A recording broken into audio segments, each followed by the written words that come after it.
Rosemary lavender shampoo. நம்மளோட ஷாம்பில் rosemary, lavender மொட்டுக்கள், கிராம்பு, ஏலக்காய், கடுக்காயோட ஹெர்பல் வாட்டர் சேர்க்குறது மட்டும் இல்லாமல் ரோஸ்மெரியும் லாவெண்டர் மொட்டுக்களையும் இந்த ஷாம்பில் முழுசாக அப்படியே போட்டுருவேன். இது நல்லா அந்த ஷாம்பில் ஊறி அதோட எசன்ஸ் எல்லாம் இன்னும் நல்லாவே இறங்கிட்டு இன்னும் நல்லா எக்ஸ்ட்ரா பவர் கொடுக்கக்கூடியது.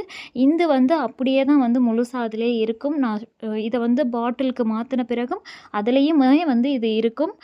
இது நல்லா ஒன்று மேலே இருக்கும், இல்லைன்னா அடியில் போயிடும். நல்லா ஊறிடுச்சுன்னா நல்லா கீழே போயிடும். நீங்கள் யூஸ் பண்ணும்போது கொஞ்சம் லைட்டாக ஷேக் பண்ணிவிட்டு யூஸ் பண்ணீங்க அப்படின்னா அது எல்லாமே உள்ளேயே தான் இருக்கும். உங்களுக்கு ஷாம்பு மட்டும்தான் வெளியில் வரும். இருக்க அதோட எசன்ஸ்லாம் அதில் ஊறிக்கிட்டே தான் இருக்கும். ரொம்ப ரொம்ப சூப்பராக இருக்குங்க. நல்ல ஒரு மைல்டான ஷாம்பு தான் இது. ரொம்ப சூப்பரான ஒரு எஃபெக்ட் உங்களுக்கு கொடுக்கும்.